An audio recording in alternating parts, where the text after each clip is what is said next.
This is the Cannabis Update Podcast Video Edition, where we give leaders and organizations an opportunity to tell their stories and share information. Welcome to the podcast, Darryl. All right. Hey, how you guys doing? Well, up here in cold Canada, just so that you know, it's about a Celsius, minus 15 here and snowing today. On top of that, we have COVID-19 we're dealing with, so it's not going bad. You have to be an optimist in these times. It was about 85 here the other day. Now it's down to 40s in the nighttime. So, well, 85 sounds just about perfect. Yeah, well, you yo-yo right now because the temperatures are up and down. You don't know whether to dress in sweaters or dress in T-shirts anymore. Yeah, there you go.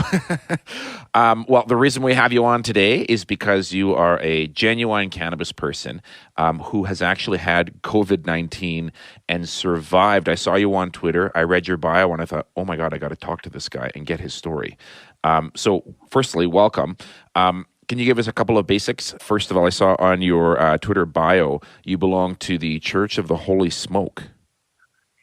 I created the Church of the Holy Smoke. You created it, okay. I am the Church of the Holy Smoke. Now, that's just something I want. What I was able to find online, there was a gentleman in White Rock, BC, up here in Canada, who had, I guess, a makeshift church, a meeting place of some sort too. So, give me very, very basic. What's the general premise there? Basically, the general premise is: look, you can be religious, but not in a religious sense where you're thinking about going to a church, so to speak, but a religious community of people that believe in God and also believe that cannabis is a sacrament to that religion. Okay. Fair enough. I've smoked cannabis for 43 years now, so I've lived it, and I mean it's done me well. Perfect. I was in the Navy. I was a journalist. I was an advertising photographer. I've done stuff all over the whole world. I mean, how could I ever say anything bad about it? And the whole time, cannabis carried me through. Yeah. So, and just like always, here I am. Let's go backwards. In 1999, I contracted Lyme disease. I was out doing a wildlife photography shoot. Wow. In swamps. When I came back, I was covered in 50 ticks. Back then, they didn't have any kind of testing at all to speak of, really. They had this crappy little blood test. I went and I had it done because I got all of the symptoms of Lyme disease, including the bullseyes and everything else. But the test came back positive. They still wouldn't treat me. They said that the test was only 50-50. So they tested me a second time and said it was negative. They refused treatment. I ended up going through like 12 years of being treated as a multiple sclerosis patient. So they injected me with interferons and all kinds of things like that and messed my whole system up. By the time I actually got cured of Lyme disease in 2015, the damage was done. So I have a lot of neuropathy and that kind of thing. Okay, and that leads that leads us into the COVID-19. Well, one of the questions I had for you was going to be, I had a couple just to set the table for people listening and watching, but one was going to be pre-existing conditions. So would you say that as a result of going through that with Lyme disease, it may have set you up to contract and to have a harder time fighting COVID-19? Maybe, but it may have set me up to be able to fight back against COVID-19. Right. Because I had gone through such a bad time in 2015 with the Lyme disease. I actually almost died. I couldn't get off the couch for 3 months. I mean, I was basically like paralyzed. Yeah. And going through that and starting to get back on my feet since 2015, I've been building. I started finally feeling really well the last year, back to my normal self. Wow. Okay. And then COVID-19 comes into this situation, and it kicked my feet out from underneath me. Yeah. I'm going to guess that there's going to be correlations between struggling with the two. Would be my guess. Can you tell us how you think that you got COVID-19? I think it came from our smoke group. Now, we have a pretty small group. We're only talking about 6 or 7 people. and not all at the same time. 2 here, 3 there, whatever. But there was a point somewhere in the beginning of March where everybody just started not feeling right. We just didn't feel good. Now, something didn't feel. Did you communicate with everybody and talk about where potentially it may have come from? Did anyone travel? Did anyone say, it may have been me because I was in contact with so-and-so who I know has it, like from the group itself? Nobody in the public was talking about this, really. Yeah. If we take it back to the early March, there was the discussions of what's going on in China, and possibly 1 or 2 patients in the United States. But I think it was here way before they ever acknowledged the fact that it was here. So how many? And when the group got sick, yeah, we had 5 people get sick, and we all went through the same symptoms, but we're all different ages. And we had a baby get sick, wow. a 1-year-old. The 1-year-old sort of flu-ish for about 3 days and came right back out of it. Mm-hmm. But the 2 parents who are in their mid-20s, Dad got sick. I thought he was going to have to go to the hospital. Mom, moderately sick. Me, like I got extremely ill. I felt like somebody beat me up with a baseball bat. Mm. It was the worst. Like, I take regular flu shots, so I don't normally get the flu. I haven't had the real flu in probably 10 years. But this, one day I'm coughing. The next day, I feel like somebody just beat me with a bat on every muscle in my body, and I couldn't breathe, and I had fevers up to like 102. Wow. So, and the fevers would come, the fevers would go. I kept taking NyQuil, trying to knock that stuff down, But all along, it's just a rough road, man. This is difficult. Yeah. So you believe you got it from your group, and then like what would you guess, like 3, 4, 5 days after you started getting symptoms? Is that, you hear the stories of everybody saying. I really do. I think it was. It's probably like the first notice was that my eyes kind of burned, and I had this sort of that dry cough that everybody talks about. Yeah, right. Except that by the 3rd or 4th day, that dry cough, it was constant, where you couldn't even get your breath sometimes. You just cough, cough, cough, cough, cough. But then the fevers started coming on, and then the pain and the muscle aches and everything else. So how many days did the fevers last? I had that like day 2 through day 6, I had fevers. So about 4 days, off and on. Right. And on with fevers, but I was knocking myself out with NyQuil. In between, I was drinking gallons of Gatorade, mm-hmm. and also I don't normally smoke weed anymore. I've been doing this dry herb vape and doing RSO. Yeah. After we all got sick, it was like, well, what do I turn to? So I turned it to the dry herb vape. But anyway. What about, no, well, as you know, I do a cannabis podcast, so I want to ask you about cannabis and your experience with COVID too, and not to imply that somebody should be smoking joints if they are concerned about getting COVID or have it. But my question, I think, when it comes to cannabis is, did you eat any edibles for sleeping or anything? Like going in that direction, did you? The only edibles that I have available are CBD gummies. Okay. So, you can only eat a couple of gummies, and then, it's not like eating a brownie or a cookie or something like that. Yeah. So as far as edibles, not really. I make my own RSO, so I use my RSO, and then I use my dry herb vape. So the RSO would be along those lines, if not probably stronger and more pure than maybe some food edibles you might buy somewhere.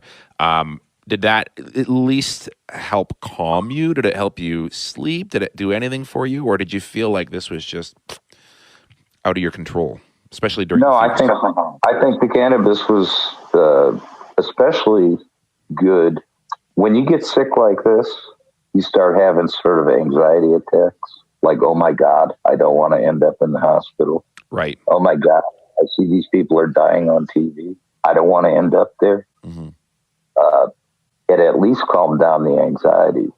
But I still believe that the cannabis, especially whether you vape it or you smoke it, has an effect on the mucus development in your lungs and everything. Right. It always has. Mm-hmm. Even though you might have a coughing fit when you smoke cannabis, it's always productive. It clears your lungs out, and then all of a sudden you're like, wow, I feel good, right? Mm-hmm. Not like smoking a cigarette. And when you smoke a cigarette, you got that dry cough. It feels like everything's down in your lungs. It's congested up in there. You see what I'm saying? Yeah. Did you ever go to a doctor or the hospital, or was it just came on too quick? I mean, it sounds to me like you have exactly what they describe as COVID-19. So did you even bother? I almost went, is where I was going to say here, like from 2 to 6, I had the fevers.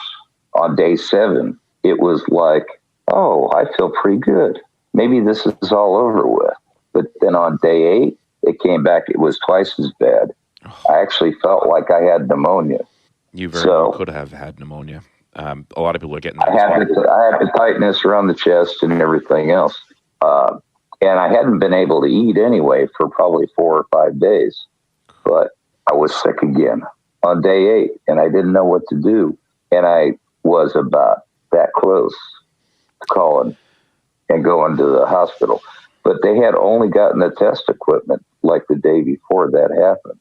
Right. So you got it so early. That's the thing. I was tested too. I flew in from Florida on March 10th, and I was advised to quarantine. And then I felt a little bit sick, so they brought me in early on for a test. I had the full nasal test. And at that time, it was still early, so the testing was easy. You go in and get it done and everything. But now it's starting to really, grow quickly, exponentially, as I say. And I think that going into a hospital now would be a lot more complicated. Yeah. I want to say this and get your perspective on it. On the one hand, here's my situation. I have a friend, 52 years old, contracted COVID-19. He's now in ICU. In fact, they put him into an induced coma because his lungs have so much phlegm in them. He's having a really hard time breathing. So it's super close to me, close to home. I know somebody personally, a friend of mine. On the other hand, I know somebody who is a complete denier and is posting things all over social media saying, this is nonsense, Chinese want to take over the world economy, blah, blah, blah. Now, you're a guy who had COVID-19. I think that we're on the same page here. We believe it exists, obviously. You can get it, and you can become very sick and even die from it.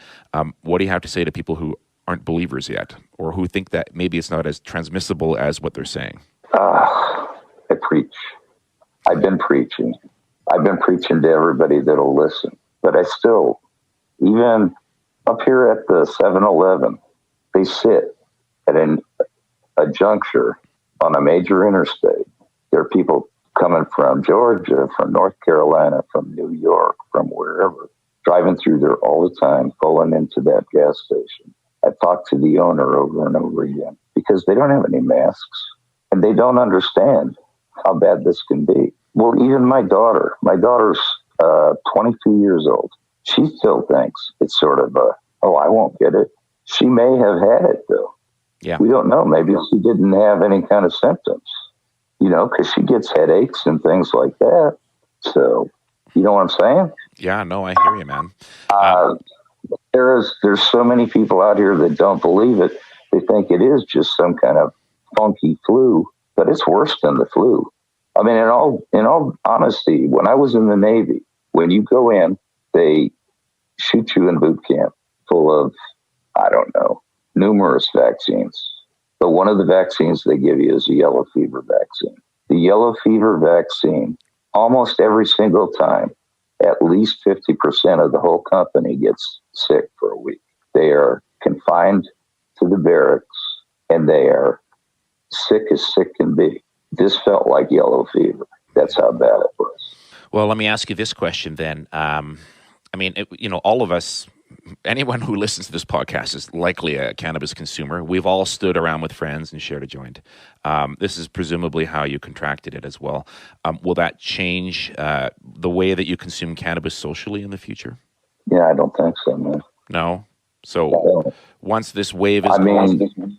There might be a wave of, for instance, like smoking a blunt, sharing a blunt. you're passing way more germs passing a blunt around than with a joint that's got a little filter on it or a pipe. Because just something about the blunt, it gets all like nasty with everybody's secretions on it.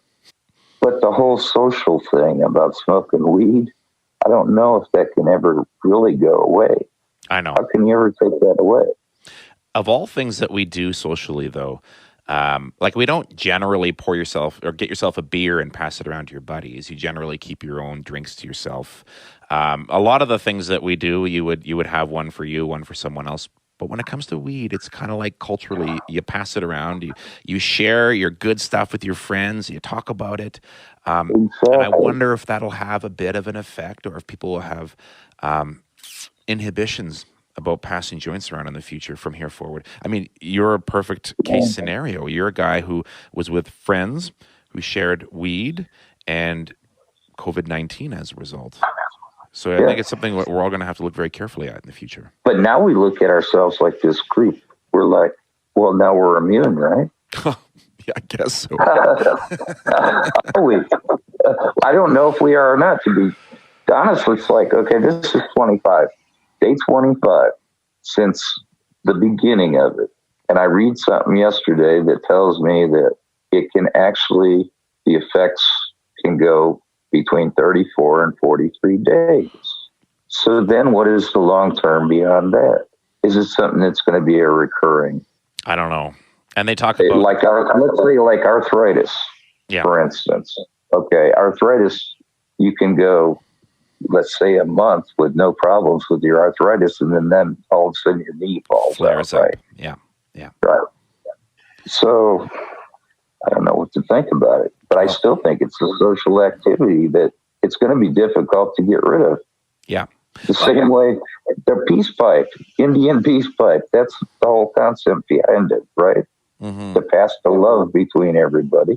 Well, we passed the COVID between each other. I guess the question is, will this mutate and then all of a sudden you're not immune anymore? Like there's some speculation of that. And then there's the idea that there could be more down the road and those will be different and then you're no longer immune.